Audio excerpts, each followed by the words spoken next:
Yesus Engkau Juru Selamatku, dalam janji-Mu kemenanganku selamanya kan ku nyatakan besar setiamu Tuhan di hidupku.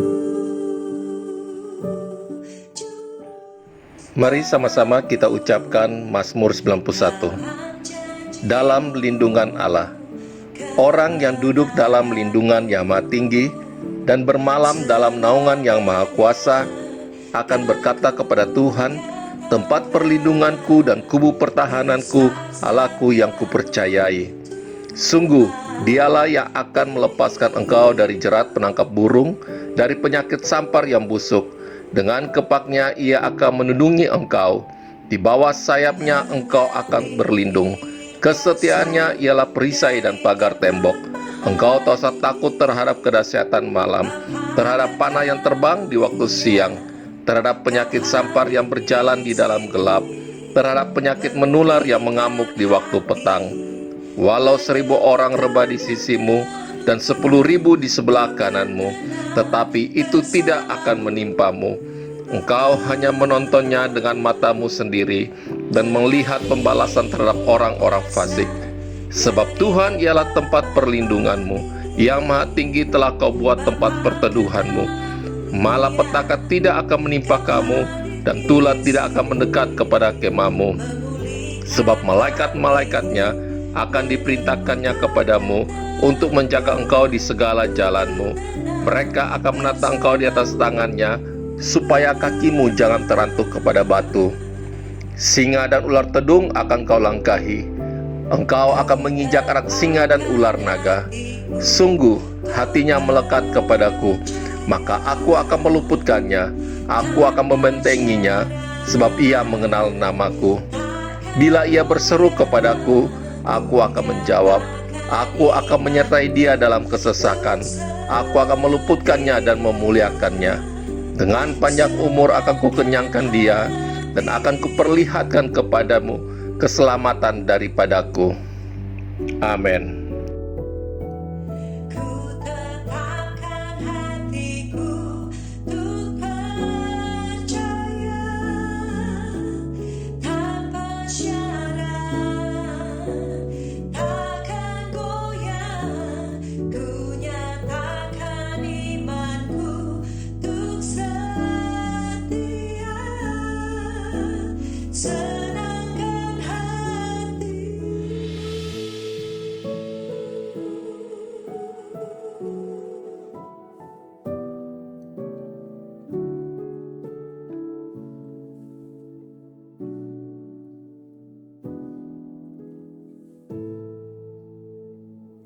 Shalom saudara, di era Pentakosta ketiga ini, Gembala kita, Pendeta Dr. Insinyur Niko Nyotra Harjo, terus menekankan mengenai pencurahan Roh Kudus yang terbesar dan terakhir, sedang dan akan terjadi, supaya menyelesaikan amanat agung Tuhan Yesus.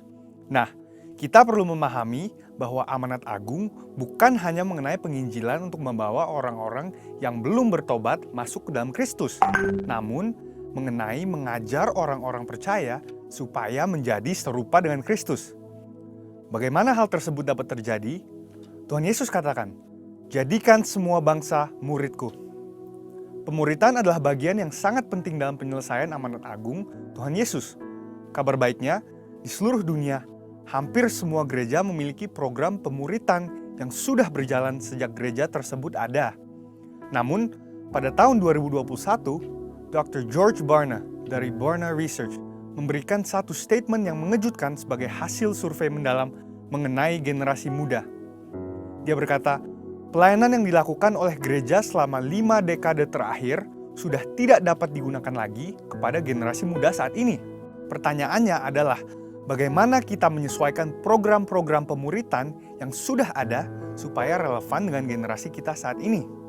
Salah satu jawaban yang disarankan oleh David Kinnaman dan Mark Matlock dalam buku Faith for Exiles adalah dengan pemuritan vokasional.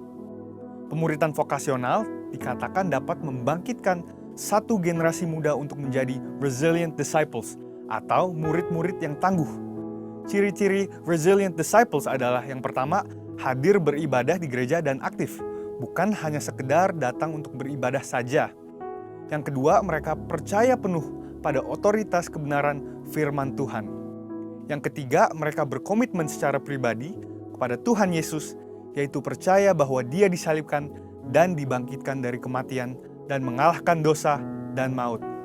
Yang keempat adalah mereka menyatakan kerinduan dan percaya bahwa mereka dipanggil untuk mengubahkan masyarakat supaya menjadi lebih baik. Jadi, seperti apakah pemuritan vokasional yang dapat membangkitkan resilient disciples itu? Selain bersama-sama mempelajari Alkitab, murid-murid dibimbing dalam hal vokasi atau keahlian yang dimilikinya. Bayangkan seorang calon dokter yang dibimbing oleh seorang dokter ternama yang takut akan Tuhan. Selain mengarahkan untuk sukses sebagai seorang dokter, sang mentor juga membagi hidup dan pengalamannya bagaimana dia menjadi sukses dalam profesinya. Atau mungkin seorang pengacara yang berbagi tips untuk tetap takut akan Tuhan di saat menghadapi dilema moral. Pemuritan vokasional bukan hanya khotbah, berbagi cerita tentang kesuksesan atau mendapatkan kekayaan yang berlimpah. Namun pemuritan vokasional adalah mempersiapkan generasi muda untuk menjalani hidup mereka di dunia kerja dan bagaimana menghadapi situasi atau realita apabila mereka tidak mendapatkan apa yang mereka harapkan. Pemuritan vokasional ada untuk anak-anak muda mengetahui dan menghidupi panggilan Allah dalam hidup mereka, terutama dalam area pekerjaan, tapi juga untuk mengarahkan ambisi mereka kepada kerajaan Allah. Setelah mengetahui dampak luar biasa dari pemuritan vokasional, hal-hal apa sajakah yang perlu diperhatikan untuk mewujudkannya? Yang pertama adalah aplikasi nilai-nilai kerajaan Allah. Generasi muda Kristen umumnya mengetahui bahwa iman Kristiani dan kehidupan sehari-hari adalah hal-hal yang tidak terpisahkan. Mereka juga tahu bahwa secara umum mereka dipanggil untuk mewarnai dunia secara positif dengan cara menjalani hidup sebagai murid-murid Kristus. Yang mereka butuhkan adalah bagaimana secara lebih spesifik menjalankannya di area pekerjaan yang spesifik pula. Yang kedua adalah hubungan antar generasi. Pemuritan vokasional berbicara mengenai menghubungkan generasi muda dengan generasi sebelumnya, sesuai dengan vokasi yang akan atau sedang mereka geluti. Ingin jadi politikus? Mintalah politikus Kristen yang sukses dan bersih menjadi mentornya. Ingin menjadi pengusaha startup? Mintalah pengusaha yang sukses membangun bisnis sendiri dan terbukti takut akan Tuhan menjadi mentornya. Mau menjadi tentara? Mintalah perwira yang hidup dalam firman menjadi mentornya. Atau mungkin terpanggil menjadi pengkhotbah. Selain masuk sekolah Alkitab, mintalah seorang pengkhotbah yang baik untuk menjadi mentornya. Poin yang ketiga adalah pemuritan vokasional membutuhkan komitmen yang serius. Pemuritan vokasional bukan ibadah raya atau kelas-kelas Alkitab, tetapi suatu kedekatan khusus antara murid dan mentor. Ini membutuhkan komitmen dan upaya yang lebih dari pihak mentor.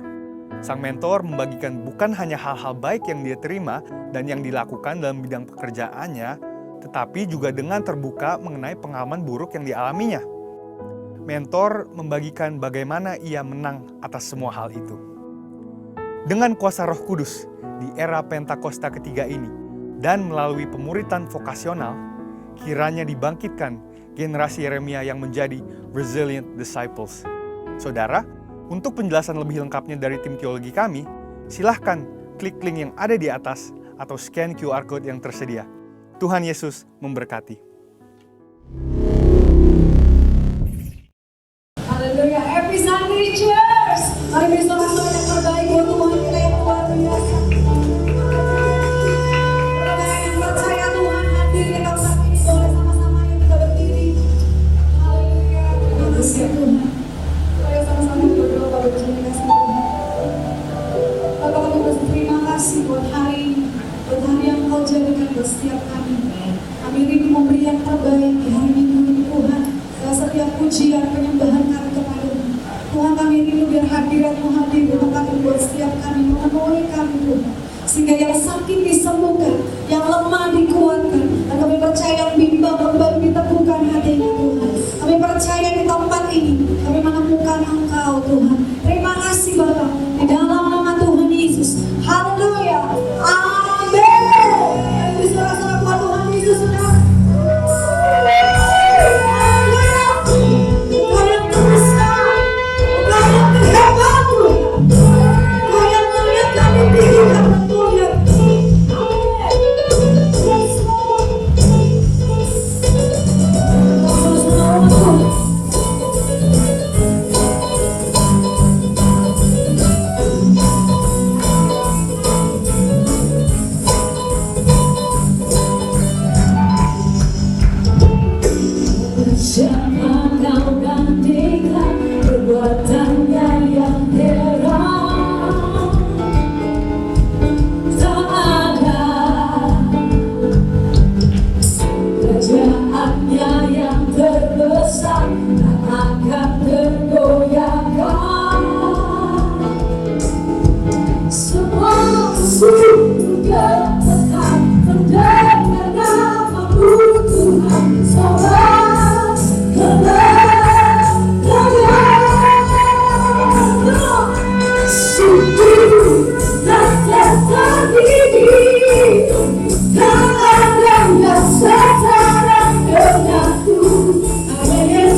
Yesus kau Tuhan.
Suara kita sembah Tuhan siang hari ini.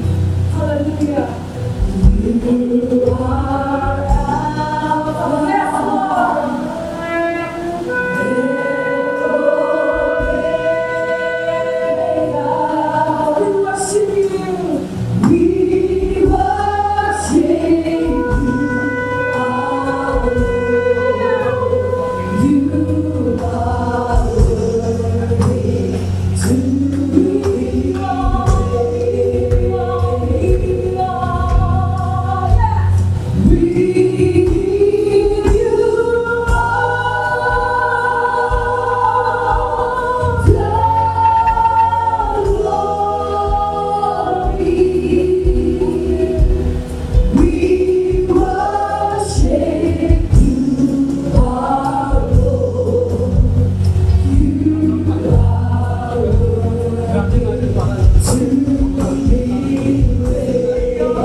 mercy never fails me.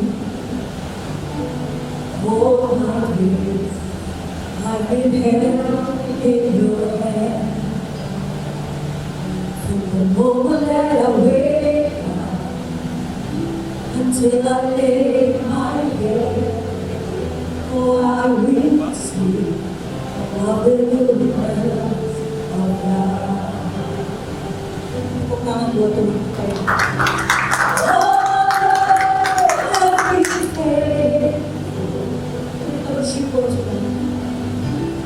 All my life you have been so good. With every breath I am able, oh, I will sing of the goodness of God. Pegang tanganmu yang merasakan kebaikan Tuhan. Haleluya. Boleh tepuk tangan sekali lagi. You have led me to the fire in darkest night. You are close like no other. I know you as a father. I know you as a friend. Oh, I have lived in the goodness of God. Oke, berdiri sama. Nyanyi sudah. All my life you have been faithful. All my life you have been so good. With every breath I am able, oh, I will sing of the goodness of God. All my life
Terima kasih.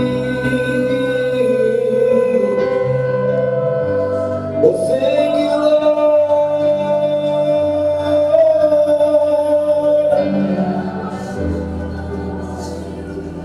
Thank you, Lord. Hallelujah. Hallelujah. Oh, praise your name. Oh, hallelujah. Oh,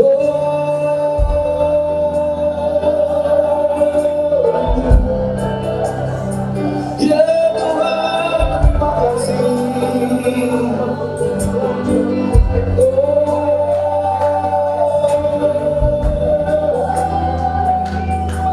Bersyukur kepadamu, ku bersyukur kepadamu, Tuhan. Oh, tiada yang sepertimu, tiada yang sepertimu. Tiada yang sepertimu, tiada yang sepertimu. Oh, hallelujah, yeah, yeah, yeah. Hallelujah, hallelujah. Oh, hallelujah, hallelujah.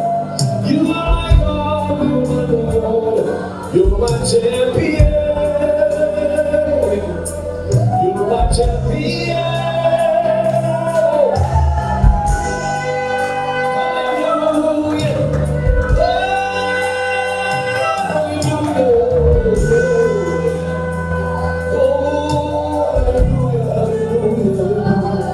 Oh, we give you praise. Oh, we give you praise. Hallelujah, hallelujah. Come on. Mari jangan berhenti, mari angkat penyembahan kepada Dia. Oh, hallelujah, hallelujah. Oh, glory Jesus. Oh, glory Jesus. Oh, glory Jesus.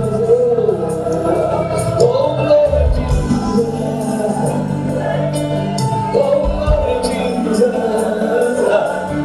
Oh, glory, glory, hallelujah. Oh, yeah, yeah. Oh, love you. I love you. I love you, Lord.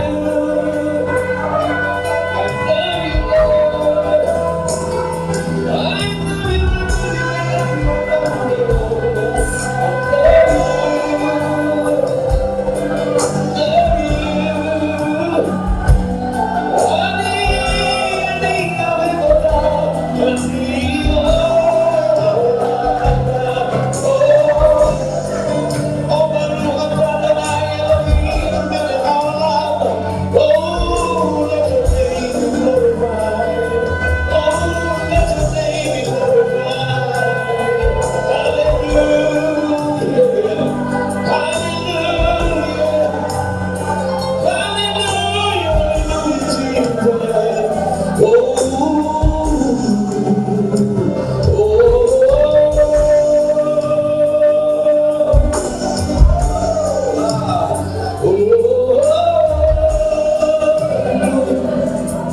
You are worthy of it all. You are worthy of it all. You are worthy of it all. Oh, hallelujah.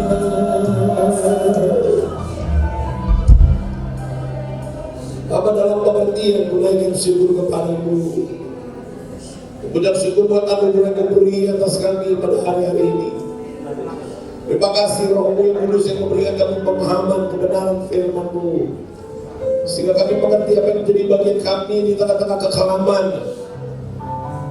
Kami mau menangkap apa yang Kau katakan atas kami.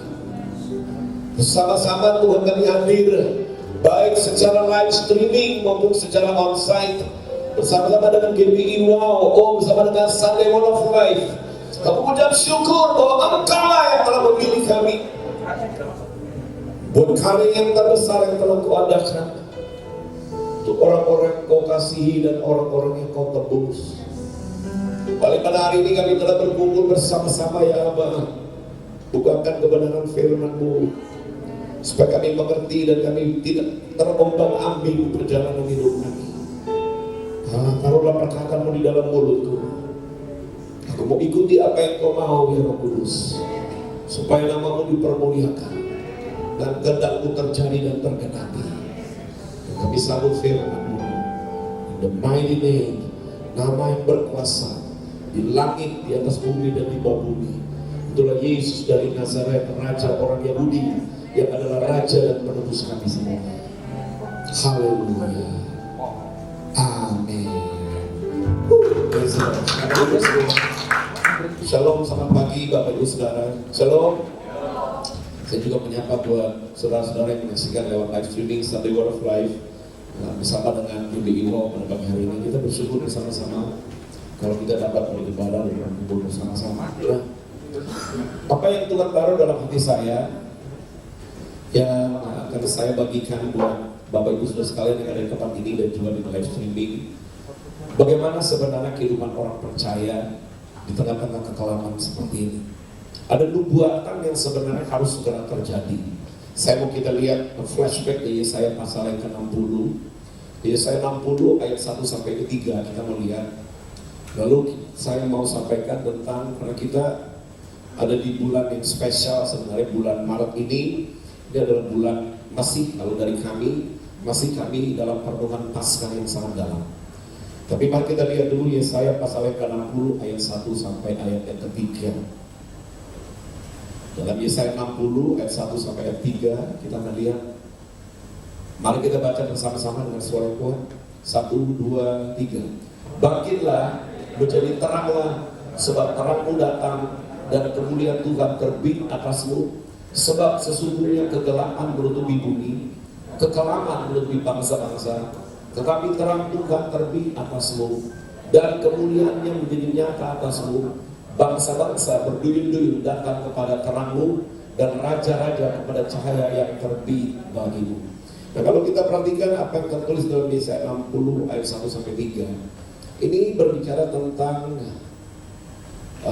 ada dua kenyataan yang berbeda di tengah-tengah kekelaman yang saya selalu sebut dan pernah saya bahas di dalam YouTube channel kami tentang dua realita. Dalam Yesaya 60 ayat 1 dan 3 kita lihat di tengah-tengah kegelapan, di tengah-tengah kekelaman ada terang Tuhan yang datang. Dan kemudian nanti bangsa-bangsa akan melihat apa yang terjadi dengan kelompok ini. Ya, in the midst of the dark hours, di tengah-tengah kegelapan, kekelaman bahkan, terang Tuhan itu datang dan terang Tuhan itu akan menyinari orang-orang yang Tuhan mau supaya orang-orang itu mengalami terang. Kemudian nanti bangsa-bangsa lain akan melihat, kok mereka ini berbeda. Ada apa dengan kelompok ini? Kok di tengah-tengah kekelaman, di tengah-tengah kegelapan, something is different. Ya, di tengah-tengah kegelapan, kekelaman bahkan ada perbedaan. Siapakah mereka ini? Tentu mereka adalah orang-orang yang menerima terang itu sendiri. Dan waktu mereka menerima terang, tentu kehidupan mereka berbeda. Dan mari kita lihat semakin jelas, lebih jelas, bagaimanakah orang-orang yang hidup di dalam terang itu? Apa yang menjadi fondasi kehidupan mereka sehingga mereka berbeda? Ada perbedaan yang harus kelihatan di tengah-tengah kegelapan. Ada perbedaan dalam segala aspek dalam segi kehidupan manusia, baik secara pribadi, di dalam rumah tangga, membesarkan anak, bekerja, berusaha, lalu bersosialisasi, akan terjadi perbedaan yang signifikan. Ini yang Tuhan katakan kepada saya sudah jauh-jauh hari, di mana Roh Kudus katakan di hari-hari terakhir akan terjadi perbedaan yang sangat nyata, yaitu perbedaan antara orang-orang yang hidup di dalam kekelaman dan orang-orang yang hidup di dalam terang. Akan terjadi perbedaan, yaitu orang-orang yang hidup di dalam kegelapan, kekelaman, mereka adalah orang-orang yang hidup di dalam ketakutan, ketidakpastian, goncangan dan lain sebagainya. Orang-orang yang hidup di dalam permainan si iblis seperti yang tertulis di dalam 1 Yohanes. Dalam 1 Yohanes dikatakan iblis ini menguasai. Dan orang-orang yang hidup di dalam kegelapan itulah orang-orang hidup di dalam permainan si jahat. Apapun yang si jahat lakukan, maka itulah yang terjadi. Tapi Alkitab jelas bernubuat bahwa di tengah-tengah suasana kekelaman, jadi di tengah-tengah suasana bukan hanya kegelapan ya, kalau kita lihat di Yesaya 60 tadi, kekelaman bukan hanya kegelapan. Jadi kalau udah berbicara tentang kekelaman, ini berbicara tentang tekanan yang datang bertubi-tubi. Tetapi ada perbedaan nantinya, yaitu orang-orang yang tidak dikuasai oleh kegelapan, tidak dikuasai oleh kekelaman, tetapi mereka hidup mereka ini benar-benar seperti ada di dalam satu kenyataan yang lain. Dan kita perlu akui, kemudian kitab Ibrani pun bernubuat tentang dua kenyataan. Kalau kita lihat di dalam Ibrani pasal yang ke-6, saya mau aja kita lihat di dalam Ibrani pasal yang ke-6 ayat yang ke-18, ini dikatakan supaya oleh dua kenyataan yang tidak berubah-ubah tentang mana Allah atau pencipta langit dan bumi tidak mungkin berdusta, kita yang mencari perlindungan beroleh dorongan yang kuat untuk menjangkau pengharapan yang terletak di depan kita. Ibrani 6 sudah bernubuat bahwa ada dua hal yang berbeda yang nggak bisa berubah. Yang satu yang saya katakan tertulis dalam Yesaya 60, itulah satu realita kegelapan dan kekelaman. Sampai kapanpun it will always dark. Sampai kapanpun dia akan gelap dan kelam, penuh dengan tekanan, penuh dengan permainan iblis. Tapi yang kenyataan yang satu lagi adalah kenyataan yang berbeda. Tidak dibawa pengaruh si jahat, tidak dibawa tekanan si jahat, tidak dibawa permainan si jahat, tetapi semakin hari semakin nyata, semakin hari semakin muli. Dan ini adalah nubuatan. Dan menurut saya ketika saya melihat hal ini, maka Roh Kudus berkata, hari ini nubuatan itu harus tergenapi. Apalagi kalau berbicara tentang orang-orang akhir zaman. Kitalah orang-orang akhir zaman, yaitu yang telah dinubuatkan bahwa orang-orang akhir zaman inilah orang-orang yang akan betul-betul membuat berbeda. Mereka seperti punya dunianya sendiri. Ini akan menjadi nyata. Ini adalah hal-hal yang tersimpan, yang harus kemudian dinyatakan di hari-hari terakhir. Ya, yang harus dinyatakan di hari-hari terakhir. Dan orang akan melihat, dan orang akan tertarik untuk melihat sebuah gaya hidup yang lain, yang tidak dibawa kuasa kegelapan, yang tidak dibawa kekelaman. Ini yang ditunggu-tunggu, yang sudah dinubuatkan, yang harus dinyatakan di zaman akhir. Dan bagaimanakah itu? Inilah orang-orang yang kemudian Roh Kudus katakan, yang betul-betul mengerti tentang korban Kristus. Kalau kita melihat tentang korban Kristus yang kita baru rayakan, yang adalah perayaan Paskah. Kalau kita mau melihat Paskah dengan kesaksiannya yang secara penuh, kita harus melihat originally Paskah itu asalnya dari mana dan apa yang terjadi dengan Paskah yang ada di dalam Alkitab. Dan kalau kita mau melihat bukti yang paling kelihatan tentang Paskah adalah kehidupan orang Yahudi sendiri. Orang Yahudi selama 400 tahun ditekan, diperbudak oleh Mesir. Tapi mereka keluar pada malam itu di dalam Keluaran 12. Keluaran 12 mereka keluar, berubah. Seperti mereka pindah kepada satu kenyataan yang berbeda. Dari budak selama 400 tahun, mereka keluar, berbeda langsung. Yang tadinya budak, kita mencatat mereka keluar dengan harta yang banyak. Itu baru permulaan, itu belum finale. Baru permulaan dan sasarannya adalah tanah perjanjian. Itu yang terjadi pada waktu itu. Kalau kita mau lihat bukti atau fakta dari Paskah, itu terjadi dengan orang Yahudi. Karena orang Kristen ketika merayakan Paskah itu adalah perayaannya orang Yahudi. Kita menerima perayaan Paskah itu karena Kristus mati di kayu salib. Tapi kalau kita melihat sesungguhnya, Yesus pun mati sesuai dengan bulan orang Yahudi, bulan Nisan. Kenapa? Karena Paskah yang terjadi bagi orang Israel itu adalah bayangan dari Paskah yang sebenarnya yang terjadi di dalam tubuh dan darah Kristus Yesus. Satu perpindahan, satu perbedaan dimulai. Inilah yang dinubuatkan oleh Yesaya 60. Ada ayat yang berkata bahwa Ia yang telah memindahkan kita. Kita itu dipindahkan loh. Kita cari ayat itu ditampilkan di media. Dialah yang oleh karena penebusannya, dia memindahkan kita ke dalam kerajaan anaknya yang terang itu. We have been transport. Kita dipindahkan ke dalam kerajaan anaknya. So apa yang harus terjadi? Seharusnya terjadi perbedaan yang signifikan.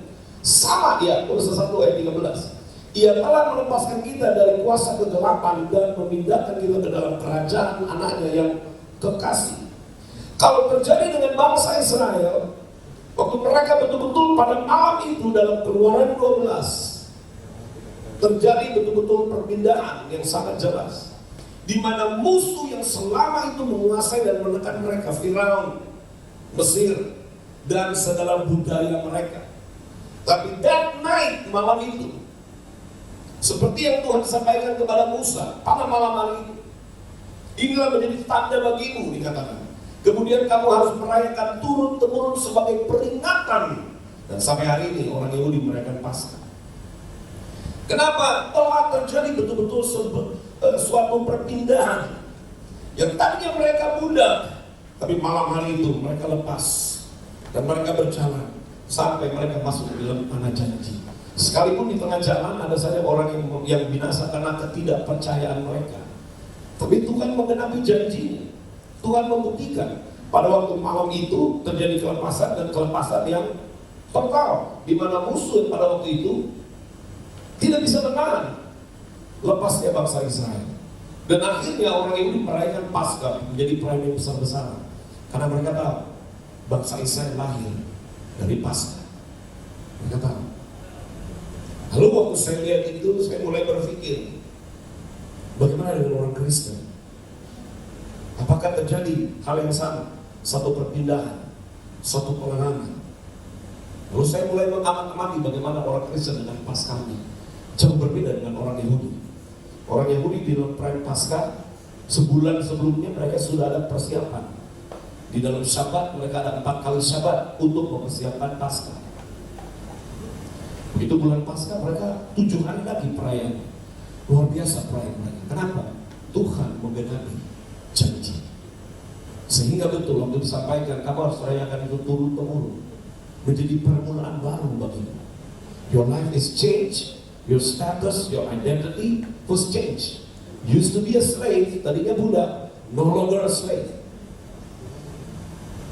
Tadinya budak, sekarang bukan budak. Now you heir, kamu pewaris.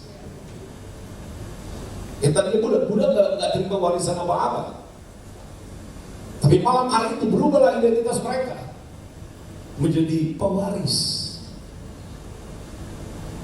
Dan itu baru contoh kita lihat bagaimana perayaan Paskah orang Yahudi baru simbol darah binatang yang berbicara tentang darah perjanjian yang diadakan oleh Tuhan kita Yesus Kristus.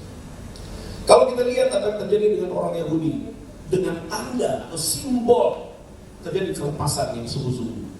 Masakan dengan darah yang sebenarnya, masakan dengan perjanjian yang sebenarnya, perjanjian darah anak domba. Masakan tidak terjadi kelepasan. Why? What happened? Mari kita buka hati, mari kita lihat diri kita masing-masing.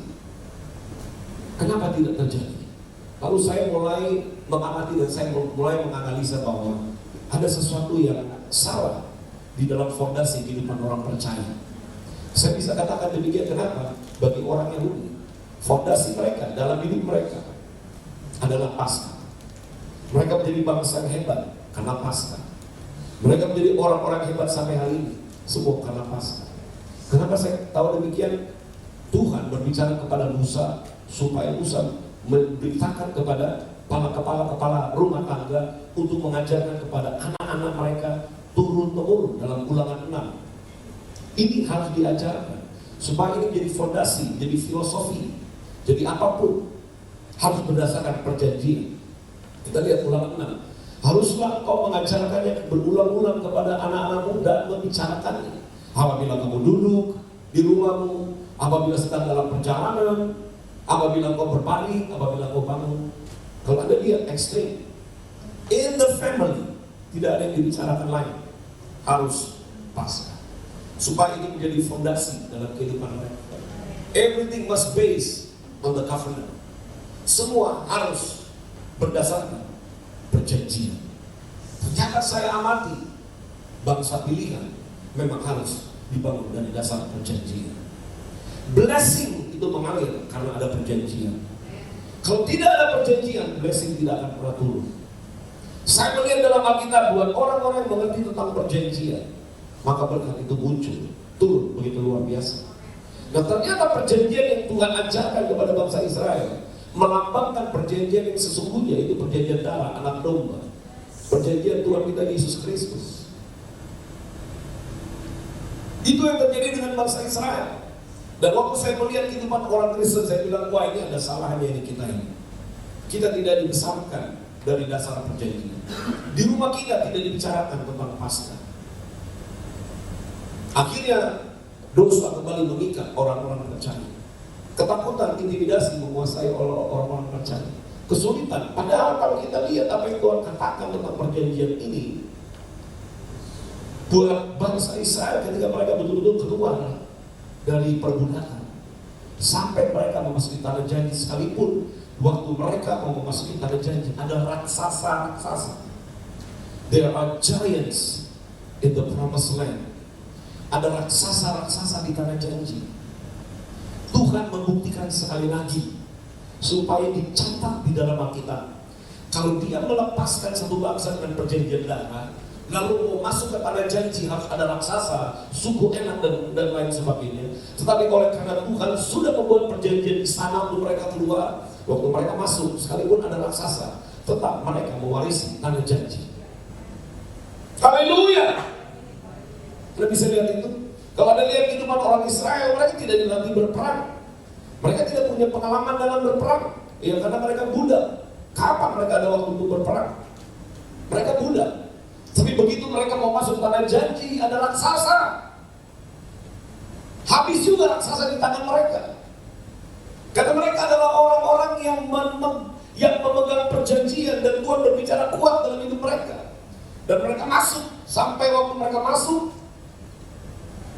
kemudian Kaleb yang sudah berumur 80 tahun masih sanggup untuk menaklukkan pegunungan suku Enak. Ini semata-mata oleh karena ada meterai atas mereka. Ada meterai atas mereka sehingga apapun yang mereka hadapi selalu akan ada kemenangan. Apapun yang mereka hadapi, there will always be a victorious life. Selalu akan ada kemenangan. Karena apa? Karena mereka ada di dalam hukum yang berbeda. Hukum yang berbeda itu hukum perjanjian.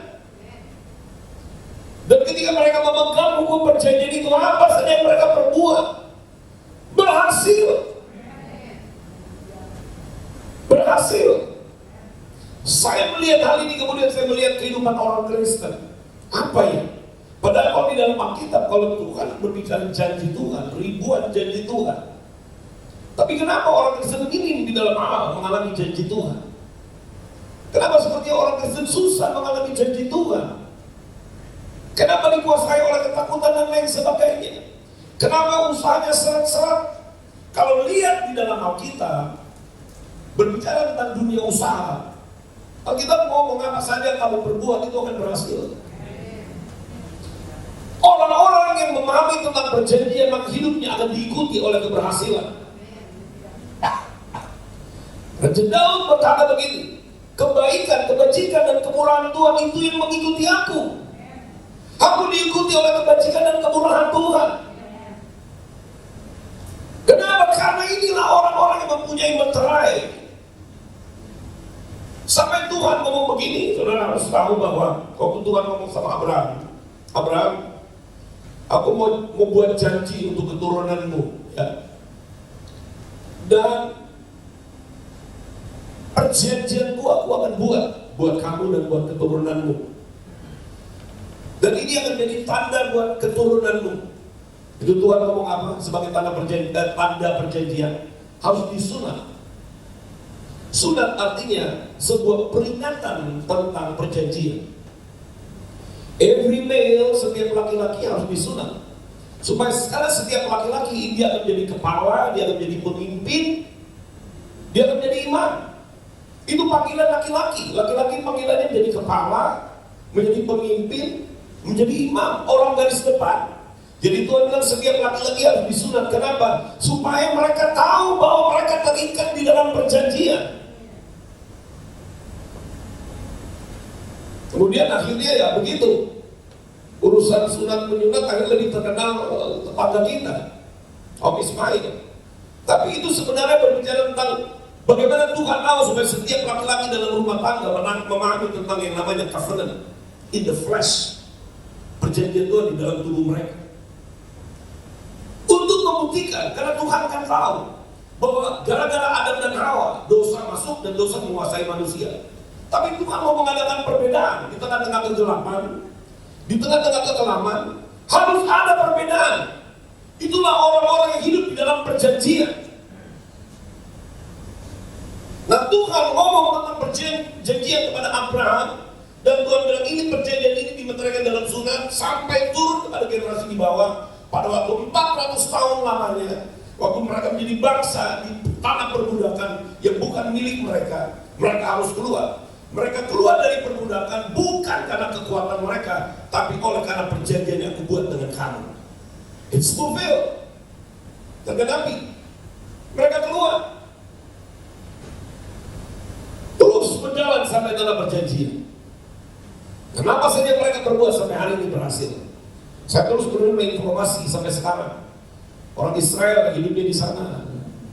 Tanah mereka kebanyakan padang gurunnya. Tapi mereka menjadi pengekspor agriculture, pertanian yang luar biasa. Bagaimana teknologi mereka melebihi bangsa-bangsa lain? Karena perjanjian. Semua teknologi didevelop oleh orang-orang Yahudi. Semua pegang. Kenapa orang-orang Yahudi bisa demikian? Hebat. Sudah mau tahu rahasianya? Covenant. Siapa yang gak tahu? Teknologi yang ada di belakangnya hubungan orang Yahudi. Facebook, Mark Zuckerberg is a Jewish. Orang-orang hebat. Kenapa mereka bisa hebat? Apakah mereka orang-orang pintar? Saya mau ngomongnya karena covenant, karena perjanjian. Wow. Ketika saya menemukan hal ini, saya bilang, Tuhan, seandainya orang Kristen mengerti tentang perjanjian, seharusnya mereka itu berbeda seperti bangsa Israel. Karena bangsa Israel itu baru perlambangan akan perjanjian yang ada di dalam tubuh dan darah Yesus. Baru bayangan. Paulus berkata begini, itu baru bayangan. Oh my God. Coba tampilkan dulu ayat itu. Paulus katakan itu baru bayangan. It is just a shadow of what is to come, that is Christ. Itu baru bayangan. Kalau kamu lihat kehidupan orang Yahudi ini, Paulus orang Yahudi loh, dia bilang semua ini hanyalah bayangan dari apa yang akan datang. Sedang wujudnya ialah Kristus. Apa yang sudah terjadi dengan bangsa Israel, it's just a shadow. The covenant is a shadow of that new covenant, true covenant, which is in Christ. Seharusnya ini yang kita alami. Kalau bayangannya, kalau perjanjian baru bayangannya terhadap yang asli, yang benar. Masakan kita sebagai orang percaya yang terkoneksi dengan, bukan dengan bayangan lagi. Oh haleluya, saya harus katakan kepada Anda, kita tidak terkoneksi dengan perjanjian bayangan, tapi terkoneksi dengan perjanjian yang sebenarnya. Kalau dengan bayangannya, perjanjian bayangan Tuhan buktikan, masakan dengan perjanjian yang sebenarnya Tuhan tidak buktikan. Halo.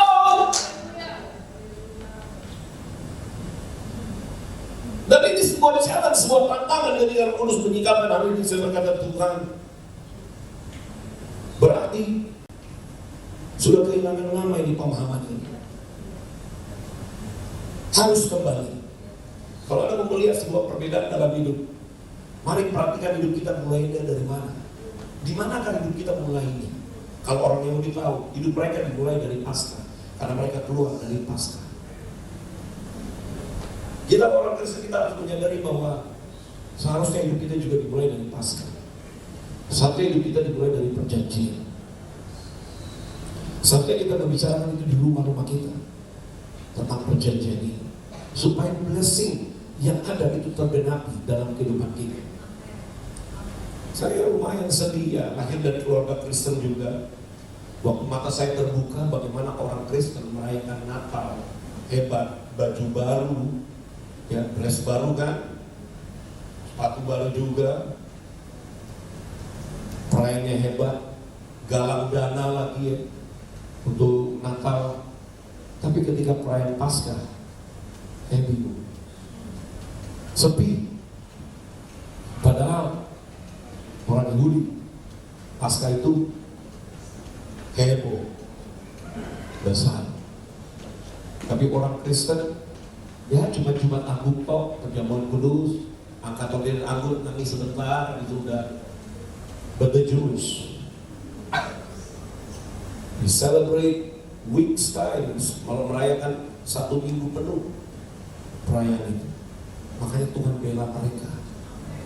Tuhan bela mereka. Kenapa? Mereka begitu sungguh-sungguh di dalam merayakan Paskah. Mereka sungguh-sungguh.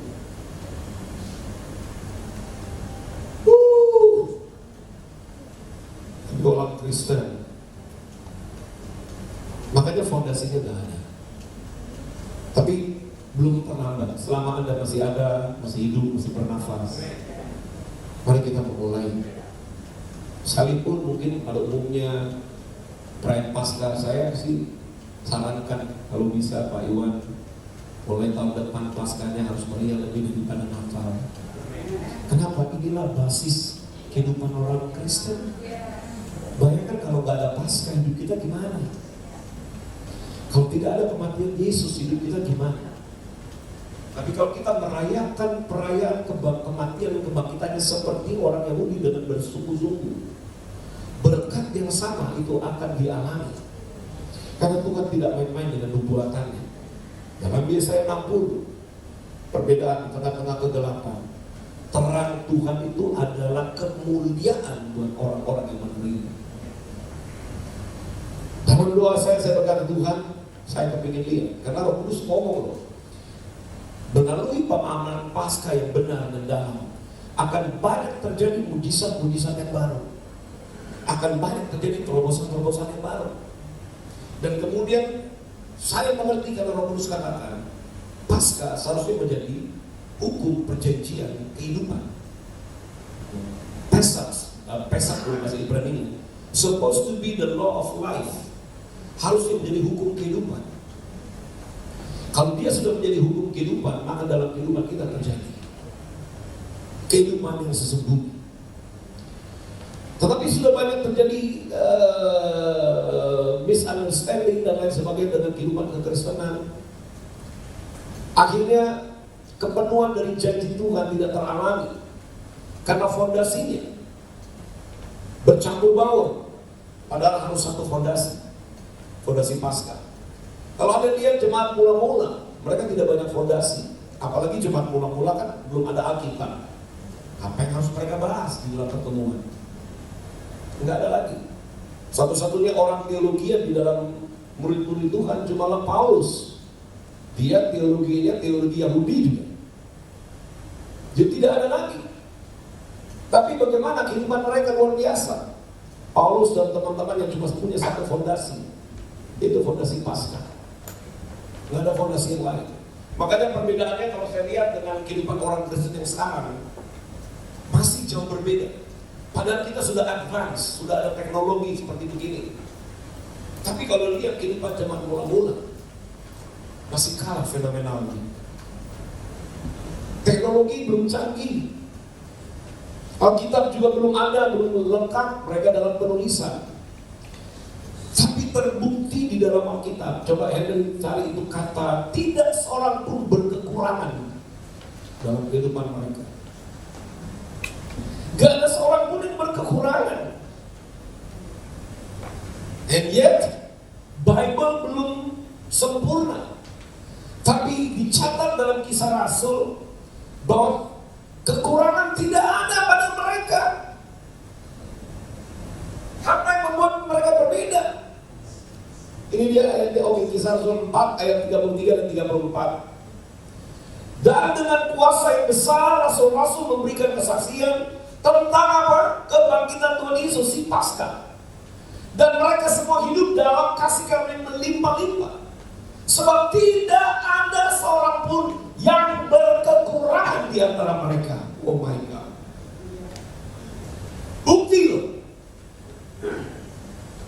Sebagai orang-orang hidup setelah Kristus mati dan bangkit, dalam gaya kehidupan orang-orang percaya pada waktu itu terbukti gak ada yang kurang, gak ada yang miskin, gak ada yang sakit-sakitan. Karena doktrinnya adalah doktrin Paskah yang kuat. Ekstrim, kalau Anda lihat. Sebab tidak ada seorang pun yang berkekurangan di antara mereka. Karena semua orang yang mempunyai tanah atau rumah, perhatikan, menjual kepunyaannya itu, dan hasil penjualan itu mereka bawa ke kaki para rasul. Mereka jual tanah, jual rumah, tidak berkekurangan. Halo? Anda bisa lihat fenomena itu? Semakin yang saya lihat ketika Roh Kudus menyingkapkan hal itu, semakin mereka mengerti tentang korban Paskah, maka tidak ada lagi dalam hidup mereka dapat menggantikan, membayar nilai yang mereka terima dari korban Paskah. Saudara tahu rahasianya ketika terjadi ini fenomenal ya. Mereka tanah, mereka punya rumah, mereka jual, mereka kasih. Kenapa mereka bisa lakukan seperti itu? Kira-kira apa pemahaman yang diberikan oleh Paulus tentang hal ini? Dengan baik, Paulus mengajarkan begini: Paskah itu menjadi hal yang sangat utama, karena Kristus itu adalah yang utama dari segala yang diciptakan. Dia semua di atas semuanya, baik yang kelihatan maupun tidak kelihatan. Dia yang tempat yang terutama di atas segala ciptaan. Coba yang ini cepat buka dulu ayat itu, ayat yang Dia yang terutama dalam semua yang Dia ciptakan, Kristus.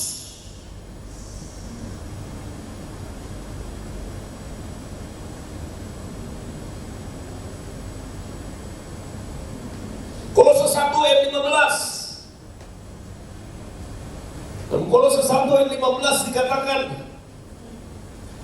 Ia adalah gambar Allah yang tidak kelihatan, yang sulung lebih utama dari segala yang diciptakan.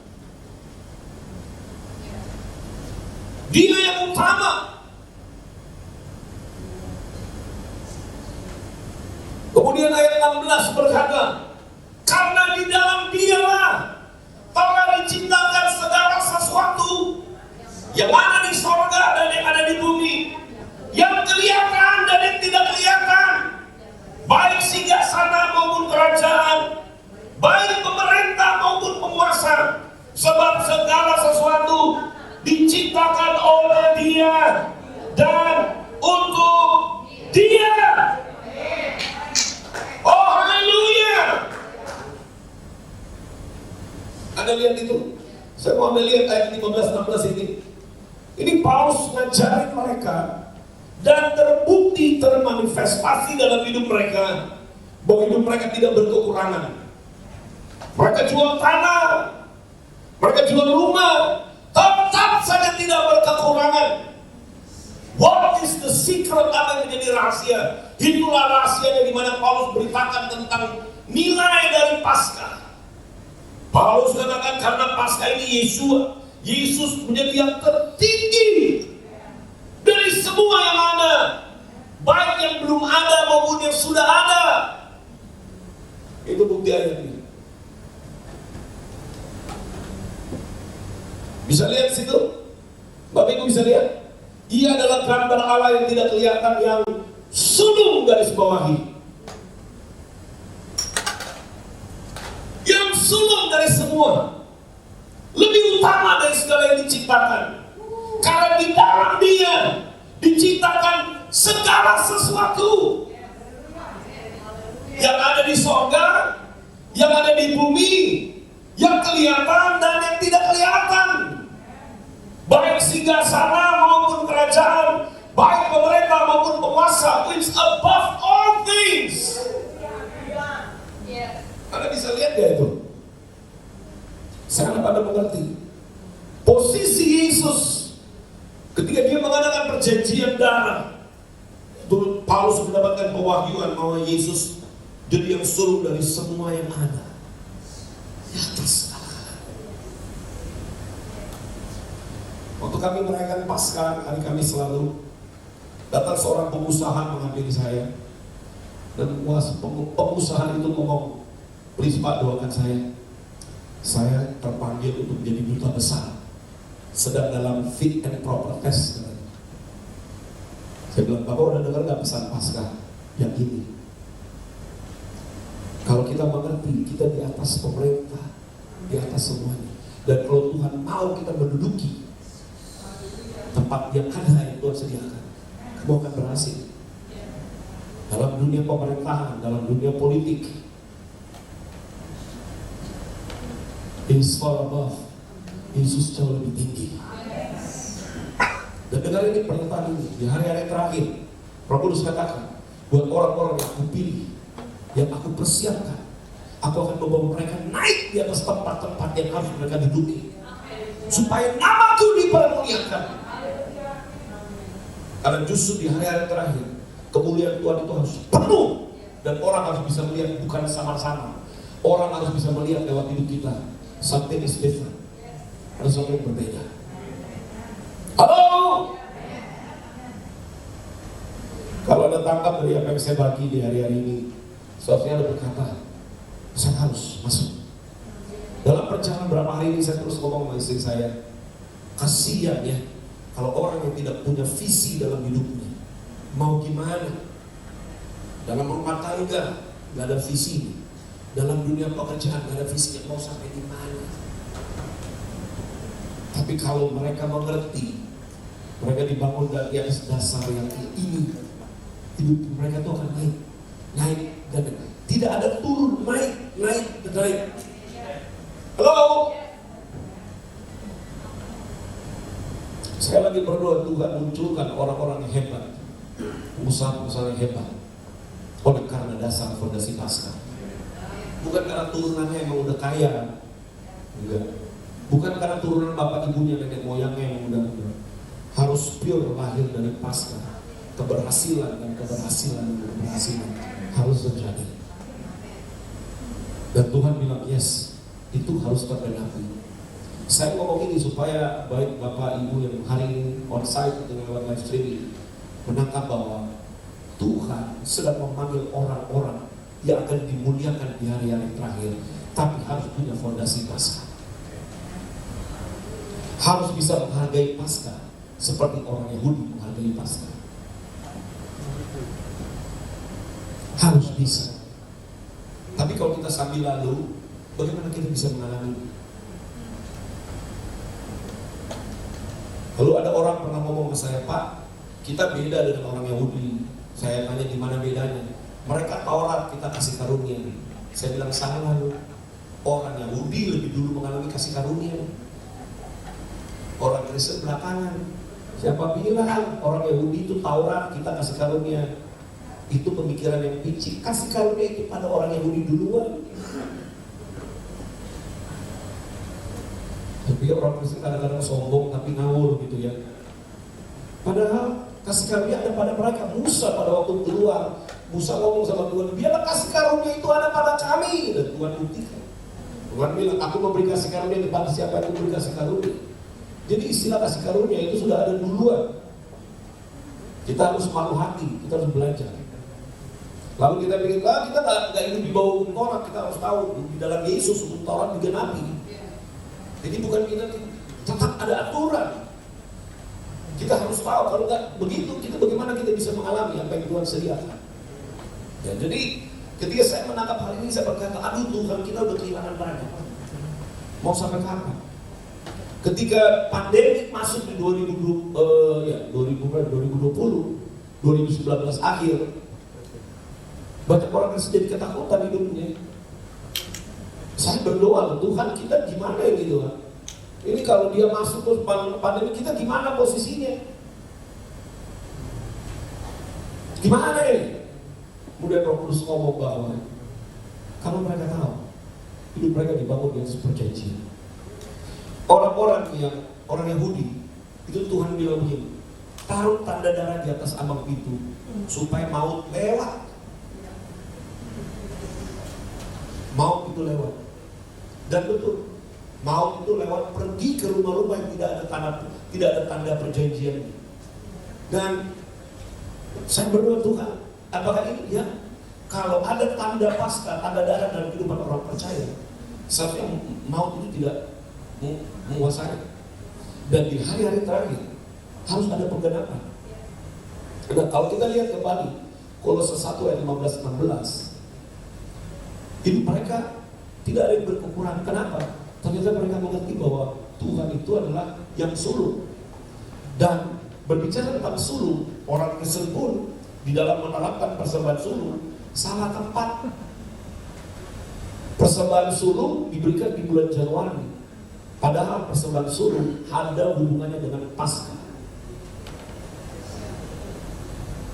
Salah tempat, salah posting. Kalau accounting itu salah posting.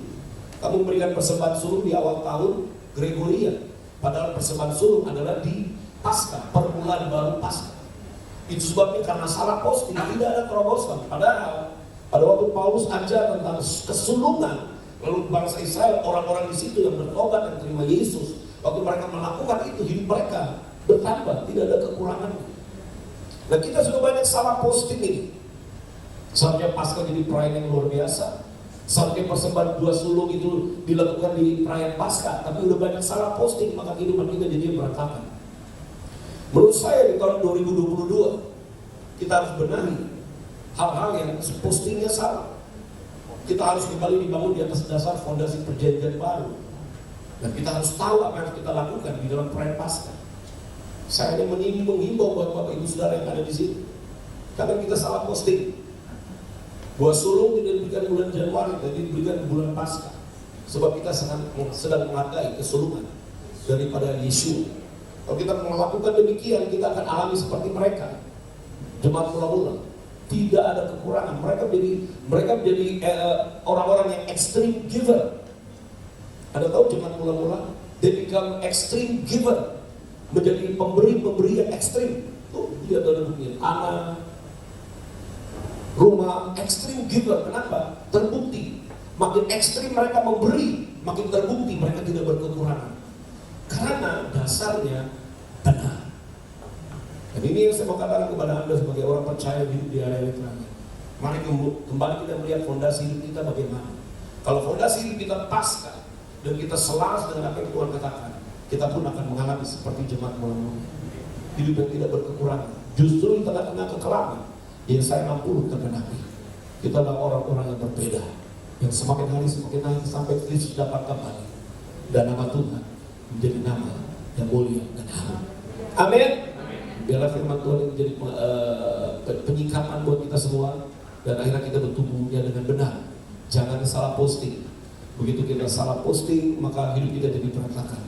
Mari kita betul-betul mengerti dan memahami di mana hidup kita dibangun, fondasi hidup kita seperti apa, supaya kita mengalami apa yang sudah dipersiapkan Tuhan bagi kita. Amin. Tuhan semua berkati. Sampai jumpa lagi di dalam kesempatan berikut. I love you all. God bless you. Amin. Mari silakan musik.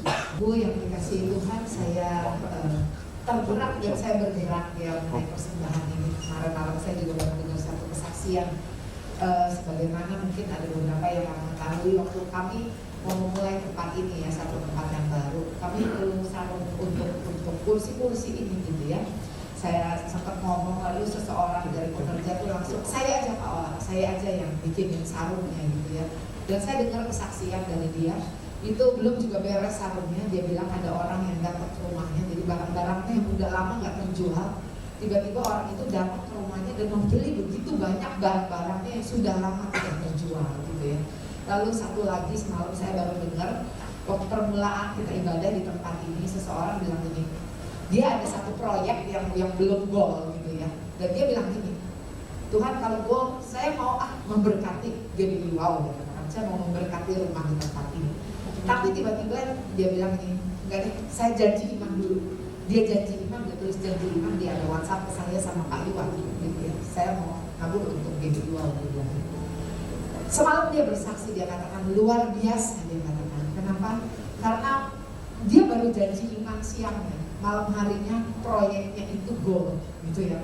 Jadi saya tadi waktu Pak Timi ngomong, biarlah setiap kita tuh nabur ya waktu persembahan bukan cuma jadi rutinitas gereja aja, tetapi seperti yang Pak Timi katakan, kita mau memberi, kita mau menabur berdasarkan satu perjanjian. Karena kita percaya bahwa kita adalah orang-orang yang sudah diberkati Tuhan. Kita mau memberkati karena Tuhan sudah lebih dahulu memberkati setiap kita. Karena firman Tuhan tertulis di dalam kitab Perjanjian, selama bumi masih ada, hukum tabur tuai itu tetap ada.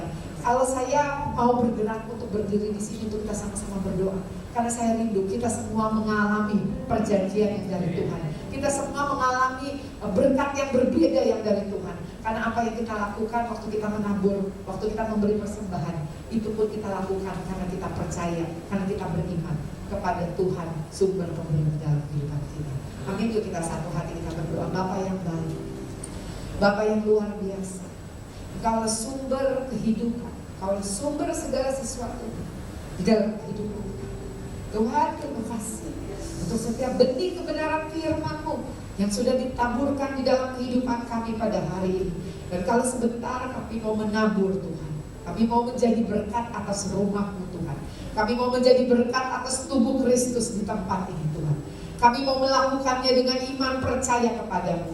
Kami mau menabur dengan penuh dengan sukacita. Karena kami percaya Allah kami sanggup memberkati kami, memenuhi segala kebutuhan kami sesuai dengan kekayaan dan kemuliaan-Mu. Terima kasih Bapa, di dalam nama Yesus kami bersukacita untuk memberi kepada Tuhan. Dalam nama Yesus, haleluya, amin. Segala pujian, hormat, dan kemuliaan bagi-Mu ya Bapa. Engkau Allah yang sungguh besar dan dahsyat dalam hidup kami. Engkau Allah yang selalu memelihara kehidupan kami. Kami bersyukur, kami berterima kasih untuk kasih setia-Mu yang tidak pernah Tuhan Yesus gagal dalam hidup kami, yang selalu baru setiap hari. Terima kasih Tuhan, besar kasih setia-Mu. Terima kasih untuk gereja-Mu Tuhan GBI. Terima kasih untuk ibadah hari ini Tuhan. Dari awal, pertengahan hingga akhir, kami bersyukur Tuhan. Lawatan Tuhan ada pada kami Bapa. Terima kasih untuk hamba-Mu Pak Timi Tuhan. Pakai dia lebih lagi Tuhan dengan dahsyat dan ajaib. Pewahyuan yang selalu baru Engkau berikan kepada Pak Timi Tuhan. Engkau memberkati Pak Timi, istri dan keluarganya Tuhan. Biar melalui Pak Timi nama-Mu semakin Tuhan Yesus dinyatakan. Semakin lawatan Tuhan dahsyat dan ajaib terjadi atas pelayanan Pak Timi Tuhan. Terima kasih Tuhan, terima kasih Engkau baik, Engkau sungguh baik.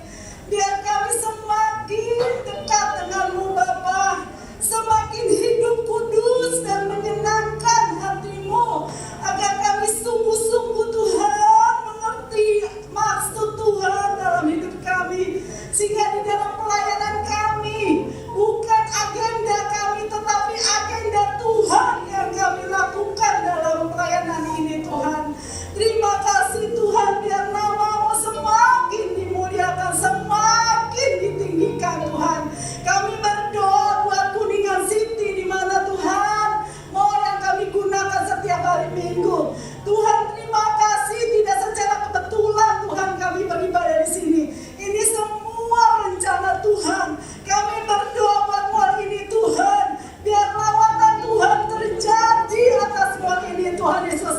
Setiap toko-toko yang tutup terbuka Tuhan. Engkau Tuhan yang memanggil setiap Tuhan Yesus pedagang-pedagang baru Tuhan untuk menempati mall ini Bapa. Tuhan berikan roh takut akan Tuhan. Dan pada saat mall ini Tuhan Yesus ramai Tuhan, semua dipenuhi Tuhan. Untuk dia menerima Yesus sebagai Tuhan dan Juru Selamat. Dia mengalami lawatan Tuhan, mengalami perjumpaan ilahi, mengalami pelayanan malaikat Tuhan. Bahkan setiap orang-orang yang mampir, bahkan mondar-mandir di mobil ini Tuhan, mengalami Tuhan lawatan Tuhan, mengalami perjumpaan ilahi. Terima kasih Tuhan, Engkau baik, Kau sungguh baik, Kau sangat baik ya Bapa. Kami berdoa Tuhan untuk bangsa kami. Ya Allah, bangsa kami adalah Tuhan, oh di mata-Mu, Engkau Tuhan yang memegang, Engkau Tuhan yang berdaulat atas bangsa kami Indonesia. Biarlah kasih setia-Mu Tuhan ada pada bangsa kami, dari Sabang sampai Merauke Tuhan. Engkau Tuhan yang berkuasa, Engkau Tuhan yang berdaulat atas bangsa kami. Kami berdoa Tuhan untuk G20 Tuhan Yesus yang akan diadakan di Bali. Tuhan, biarlah Engkau Tuhan yang berdaulat Tuhan. Engkau Tuhan yang sungguh Tuhan Yesus yang menyaring setiap tamu-tamu yang datang Tuhan Yesus ke bangsa kami. Engkau berikan hikmat dan kewahidan yang baru Tuhan untuk presiden kami, untuk setiap panitia, setiap jajaran Tuhan. Pada G20 ini Tuhan, semua yang bukan daripada Tuhan kami hancurkan di dalam nama Yesus. Tidak terjadi atas bangsa kami, sebab bangsa kami Tuhan, oh sungguh Tuhan Yesus ada rencana Tuhan yang hebat, ada rencana Tuhan yang dahsyat atas bangsa kami. Pemulihan terjadi atas bangsa kami Tuhan. Terima kasih Tuhan, terima kasih. Dan pada hari ini Tuhan kami berdoa Tuhan Yesus, kami bersyukur untuk Pak Iwan dan Ibu Ola sebagai gembala di sini Tuhan. Engkau memberkati, terima kasih untuk berkat yang selalu baru Tuhan berikan kepada keluarga gembala kami ini Tuhan. Kasih setia Tuhan, penyertaan Tuhan, pimpinan Tuhan selalu Tuhan menyertai gembala kami kemanapun mereka pergi, apapun yang mereka lakukan Tuhan berhasil di dalam nama Yesus Kristus. Terima kasih Tuhan, kami berdoa buat Pak Niko dan keempat wakilnya. Tuhan, biarlah kasih dan anugerah, pewahyuan, penyertaan Tuhan yang sempurna ada pada hamba-hamba-Mu ini Tuhan. Terima kasih Tuhan untuk hari ini. Segala pujian, segala hormat, segala kemuliaan hanya bagi nama Yesus, Tuhan dan Juru Selamat kami. Sebelum kami pulang Tuhan, kami ingin menerima berkatnya daripada Tuhan. Terima kasih Tuhan. Terpujilah nama-Mu Tuhan, terpujilah selamanya sampai akhir waktu sedunia. Terpujilah Tuhan,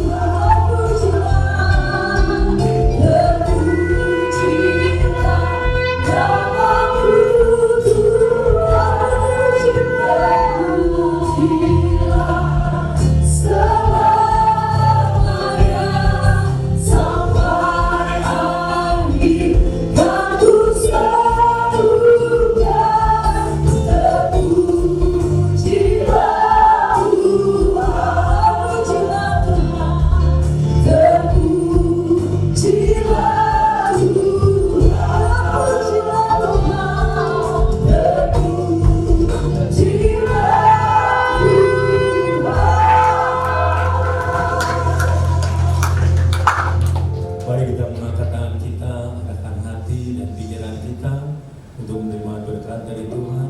Damai sejahtera sukacita dari Allah Bapa, kasih karunia dari anak yang tua Tuhan Yesus Kristus, penyertaan yang manis dari Roh Kudus menyertai kita sekarang sampai selama-lamanya. Yang percaya kita sudah menerima berkat ini, sama-sama katakan amin.